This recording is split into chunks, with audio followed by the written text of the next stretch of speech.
తెలుగింటి కోడలు, తమిళ ఆడబడుచు అయినటువంటి Nirmala Sitharaman.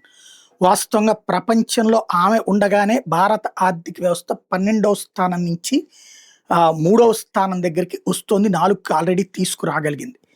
At the same time జీఎస్టీలో సంస్కరణ దగ్గర నుంచి ఇన్కమ్ ట్యాక్స్ సంస్కరణ దాకా ఒక రకంగా భారత ఆర్థిక మంత్రులు గుర్తుపెట్టుకోదగినటువంటి మహిళ ఆవిడ. ఎక్కడ భేషజాలు ఉండదు, అహంకారం ఉండదు, సంప్రదాయబద్ధంగా బాధ్యతాయుతంగా మెలుగుతుంది. Highly intellectual person. ఆ సంస్కారం అలాగే ఉంది. ఆమె ఎంతటి బాధ్యతాయుతంగా వ్యవహరిస్తుందంటే, తనకొచ్చే జీతం ఆధారంగా మాత్రమే తన జీవనాన్ని సాగిస్తుంది.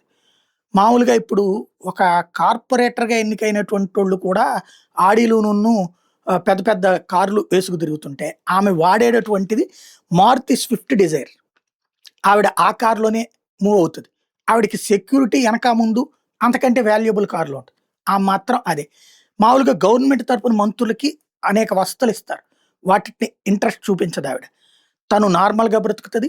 అట్ ద సేమ్ టైమ్ దేశాన్ని మాత్రం అద్భుతంగా బ్రతికేలా చూస్తుంది. అదే ఆమె స్పెషాలిటీ.